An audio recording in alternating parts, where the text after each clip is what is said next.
our exchanges and our switches and all that stuff instead of just manning up playing one-on-one defense. Whether they score or not, as hard as we're working on the defensive end, they're working that as hard on the offensive end to get shots up. So that was the difference between game one, game two. They made a asserted effort to turn those one-on-one situations into a little bit more ball movement, and we were just a step slow, myself included. It wasn't Steph's best night. He struggled 1 for 8 from the three-point line. Slow start for him. I thought in the second half he got a few things going. I'm not worried about Steph. He's the kind of competitor and player who will bounce back from a tough night. But it's just one of those nights. We're joined by FS1 NBA analyst Jim Jackson. Welcome, Jim. Good morning. How much blame does Steph deserve for the loss? I don't think it's so much Steph. I think you got to give a lot of credit to the Rockets. I mean, if you take a page out of what Cleveland did with Steph, I think a couple of years ago when Cleveland was able to get over the top and win it, they were very physical with Steph. They were. Not only on the ball, I think what's more important when you're playing defense is how do you guard a guy off the ball before he gets it? Right. And they're very physical with Steph. And now when he catches it, now he's 25 feet out. He has to really try to beat you off the dribble. Right. They're bodying up. And I think the officials are doing a great job, too, just letting guys play.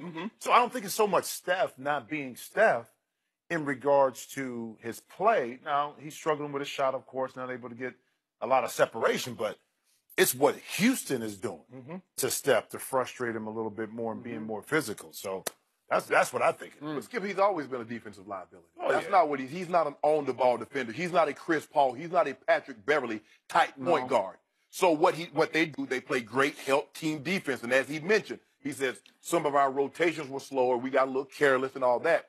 But in order to any great offensive player, what you got to do is make him work on the defensive end. big time. And that's why they keep putting him in these pick and rolls. They want him to guard. They want to take some of that zap out of those legs, so those 30-footers that be splashing in the first quarter, they're not doing that late in the third and the fourth quarter. And and plus, we got to factor in, he was away from the game for 5 weeks, Skip. He basically was out 5 weeks.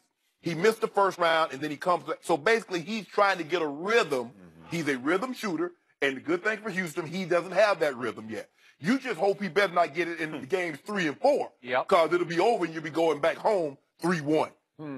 But Skip, it's not all him. Kevin Durant, had 1 assist in 2 games. Yeah. He had one more assist than me, and I ain't left my couch.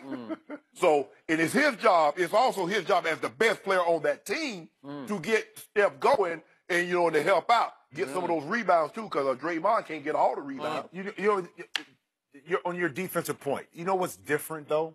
In this Houston series, unlike other teams that Golden State had to play, you got 3 or 4 guys when they switch can go at step. Yeah. Other teams really don't have that on the perimeter, are creative enough that if Steph gets switched off, that you can get bailed out. Houston, you got 3 guys that can go right at step.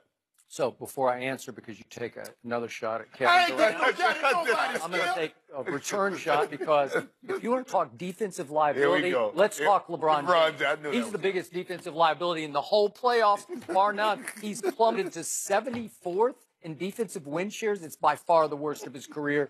Next question. Now, you started it. He couldn't help it. I thought we were talking about Steph and Houston. Okay, I'm going to talk about Steph in the big picture and the little picture. Do you guys realize that this 2-time MVP has never lived up in the postseason to his regular seasons? He just routinely has been, just do PER, and I won't go into the gory detail of it, but his PERs are routinely down in the postseason. And by the way, he's won 2 rings, and in those 2 finals, he was not the MVP. Obviously, Iguodala. But he did play good last. Give him credit, Skip. Last year in the finals, he played unbelievable. Okay, I won't go unbelievable. He played well. He played close to his, but hey, when your guy broke through from 3-1 down, he was horrible. Because I looked it up in games 5, 6, and especially game 7. He was 4 of 14 from 3 in game 7, and he had 4 turnovers, 4 and 4 in 5, 6, and 7. He wasn't very good, and he became a defensive liability. Now let's go little picture. I'm still convinced he's not 100% healthy, and Houston knows it, and they are taking advantage of it because you know what happens when you have a grade 2 MCL sprain on any sort of side-to-side movement that you can't control. It can it can bite you, right? Because it's probably not 100%. I'm guessing because I don't know. But if you put him in the pick and rolls and you side to side him, well, as you know, defending, you can't predict where you have to go. On offense, you can control your own movement a little bit so you can be a little more effective on the offensive end. But on defense, I'll bet it's nipping at him. It's just he's side to side. He's trying to go here. He's trying to go there. And these guys, last night, they were moving the basketball. He was having a hard time staying in front of everybody. I thought he fought hard. I thought he gave high energy on defense, but they are attacking him, trying to put him in pick and roll and isolation.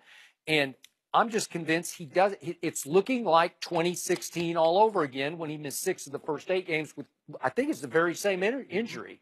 Okay, so that bodes well for your guy. If your guy can survive Boston, maybe you got a chance this time. Maybe Steph won't quite be that guy. Well, are you going to count on Clay doing what he did? Because if Clay is more like game one, he didn't play particularly well yesterday. And Clay is an elite defender. But Houston, the Rockets have 2 of the best pick and roll guys in all of the NBA, Chris Paul and James Harden. That's what they do very well. And so now this is the matchup we want. We want we want Steph having to guard James Harden up top or Chris Paul. And Chris Paul is just breaking him down. So what are they going to do? But if you tell me that P.J. Tucker's going to make 5 threes every game while you're on? Yeah, but here's the difference. Let's go back to Steph real quick. We can't – I don't want to use the excuse about Steph being hurt or not 100% because we didn't use it in the Pelican series when he played well. So just forget about that. Yes. Leave that alone. What Houston has done, especially last night, I was just looking at some numbers here. Wide open three-point shots, 13 in game 1, 14 in game 2. Not a big difference. Right. Assists off of made field goals, 46 in game 1, 51 in game 2. Not a big difference. But the big difference was the quick decisions Houston made. When the ball got swung around the court, now guys were going off the dribble, and they were attacking Golden State quick. So it looked like Golden State, and you said it, Shannon, were a step behind. And isn't that what Golden State does to a lot of teams? Yes. So last night, Houston made the adjustment of, okay, as soon as I get the ball and it swings, I'm going to attack. It may be one-on-one, but I'm going to make a quicker decision and force Golden State to now have to guard because they have the bodies that can do it. And I thought Houston's offensive game plan and willingness to move the ball in their bodies opened up opportunities. That's what makes the Hampton 5 lineup so dangerous. Iggy can play D. Draymond can play D. Kevin Durant is 7 foot tall, can play D. Clay can play D. So really the only guy that's not known as a defender is Steph. Yep. But you can hide that because you got 4 other elite level defenders out there that's so long and so athletic. But when you get him one-on-one, you get him isolated, you get him away from the pack. That's what you got to do. That's what, when they hunt, what animals do. They try to get the weak one from the pack, and we take advantage of you, Skip. Okay. Like me. I hear all that. Yeah. I get you away from everybody else, and I take advantage of you. Isolate you. You sit in the hottest seat in sports media, sitting across the I do. Yeah. Look, I hate to reduce the game of pro basketball to a 3-point shooting contest, but it just often comes right down to that. Yes. Even with your Cavaliers, Yes. they need to make 15 threes from somebody. Yeah. Either LeBron's going to have a hot hand, or you need 3 other guys to have hot hands. And in this case last night, 2 guys, Eric Gordon, you anticipate, but he made 6, but P.J. Tucker made 5 threes. So all of a sudden, they make 16 threes, and Golden State, unusually, Steph is 1 for 8, and then I don't know what happened to Clay. He only took 4, but he made 2. So when they only make 3 threes with those 2 guys, you got a chance. Because what shuts up the away crowd faster than anything, it's Steph making 3 after 3. When he makes 7 or 8 threes, it just shuts down the home crowd. And look at the score. So it's 16 threes to 9 threes.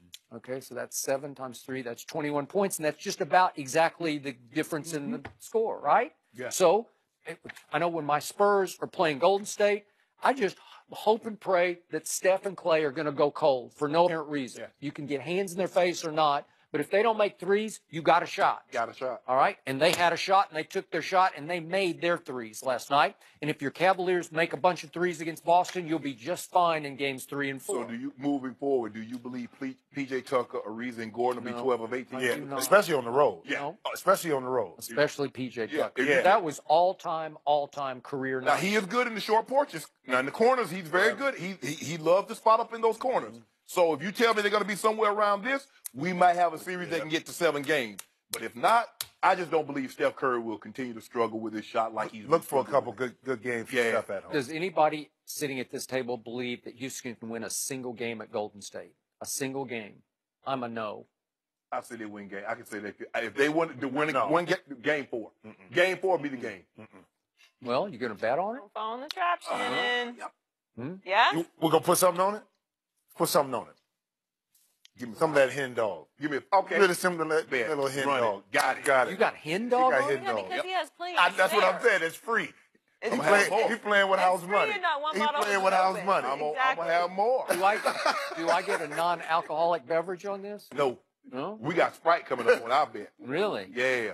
Well, I'll take would you say 5? 5 points. Yep. I'll take 5.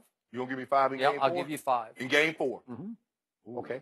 5 points. You Yep. got it. Deal. All right. Way to go. Thank you. Jim, thanks for joining us. When the Cavs come back.